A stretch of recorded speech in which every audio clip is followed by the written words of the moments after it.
So Mike, welcome back. Thanks for coming back this afternoon. And you kind of said you'd like to share a story about an intercession, a moment you had with a client or with one of your team, and how the process you've been working on, practicing for 6 months, might have just turned it around. So I'm really interested. I'm curious all through my lunch, figuring, what is that? So maybe you'd like to share that with everybody today, because we're really interested in that personal story where you've had a direct experience of it that people could relate to.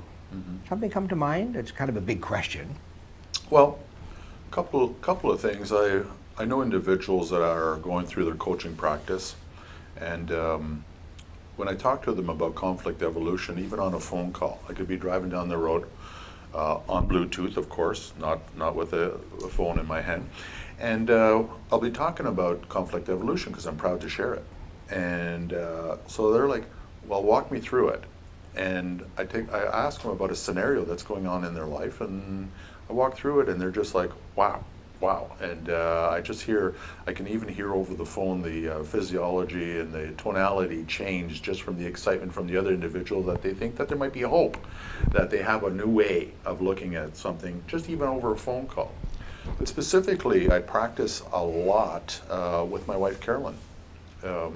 She's my best friend. We're married 27 years, raised 3 loving, respectful children, and we have gone through quite a journey together when we first met, and with young children and businesses and young business, and on and on and on, all the things that we all go through.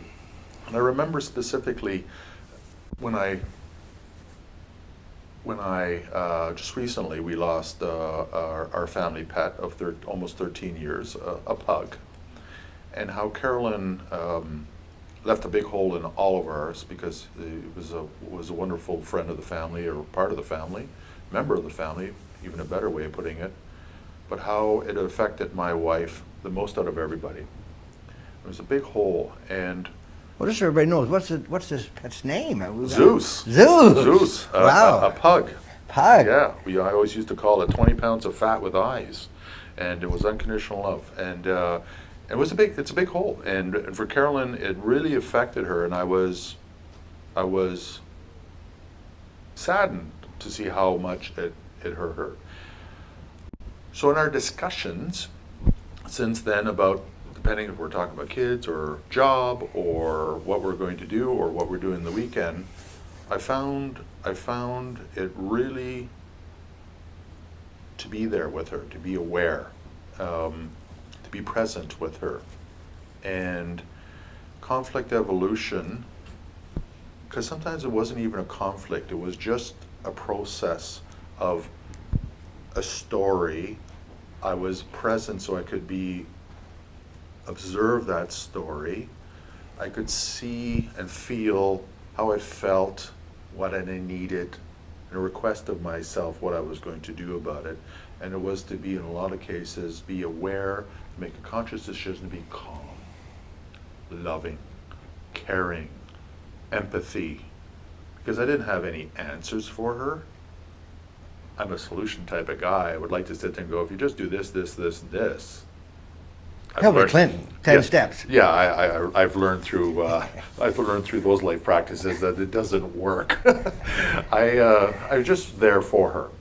And to be there with her, I needed to know that I was there for her, which means I needed to be aware that I was there for her, if you get what I'm meaning. Absolutely. And just be there and just share whatever she was going through. And I feel it boded very well for the situations. And so even though it wasn't a conflict, it was an issue, and I just became centered, I became aware, I became present. So thank you, Mike. And how many of you out there who are listening to this have really wanted to be consciously present in a situation that had a lot of emotion? Especially guys, like when you're in a relationship and we hear the emotional level start to rise. Sometimes we feel a little bit uncertain or uncomfortable or vulnerable or not able to step into that energy. So I just want to acknowledge that I'm hearing some really a new renewed place of engagement really a place of being able to be present without needing to fix it. My great thing, spent years being Mr. Fix-It. I know a lot of guys out there are like us. We like to get to the heart of matter and solve it and get on in life. Sure. So I'm really hearing you being able to be present without needing to make it different than it was, just to honor, sort of like making authorship for a new story that just honors what's happening. Yes. Yeah, that's a nice way of putting it. And that in the authorship of that new story, you sense that your lovely Carolyn felt heard, supported, acknowledged, Yes. able to be real and not hide any of her feelings. Yes. So I heard you talk about the story, recognizing that it is a story, but held a lot of meaning for your wife. That's right. And it held, in past, might have been issues that you felt you needed to resolve, so that would have been an issue. Yes. And I heard you say you were able to step back and observe, which is the second part of our process. Exactly. Observe not only the story and the language, not only Carolyn, but observe yourself in relation to it. And mostly it was myself I was observing. And then I heard you say, well, I got connected to my feelings so that I could connect to my wife's feelings. And then I said, well, what do we need here? Exactly. And then I heard, wow, I can move in to make a request of myself and maybe a request of Carolyn at the end. We'll go have a nice glass of wine or whatever. I'm hearing that we could have a structure of letting the moment by moment experience exist. Yeah. Well, the fifth step is a very key step. They're all very strong steps, but the fifth step is the closing step because the request I made was myself. So when I was aware that I was present and in the moment, the request was from my heart, not my head. My head would be in solutions. Well, if you think of this or do this or we can. The heart was just like, you say it best when you say nothing at all. And I was just there. And I could feel that request, and I could feel it was right. So a good signature moment, for 27 years of relationship and 3 beautiful children, sounds like that's a moment you've worked long and hard towards with your learnings in the last umpteen years. That was a bit of ROI, return on investment, Return on investment. from all that work, yes. From all that work. So it And- must and- feel and very, very, very gratifying. so that feels like a very great moment of contribution and to a person that's very special in your life. Yes, and I felt grateful that I had the opportunity to be there. And I heard that you slowed the process down to capture and let that energy settle before you need it to. And that's what's nice about this process. It gives you the opportunity to slow down, to actually make a better conscious decision on what your next steps are going to be. More clear decisions, more feeling decisions, more heartfelt decisions, instead of reactive decisions, which in some cases we know in life we have to do reactive decisions, but in most cases they don't bode well or as pan out as best as you think they could have. So I'm hearing you move from the noise of an untimely passing of a very treasured family pet, Yes, Zeus, yes, and I'm hearing that your wife was the most affected in all the family, a person you really care about, yes, and you were able to move that process into clarity and focus because you settled yourself. yes, So I'm really hearing an art of how this program has been put together, that a lot of the work, in fact on some days most of the work, is really about us, to stay in a moment by moment non-judgmental state so that our awareness is Yes. free to just Yeah. be there, just hang. yeah.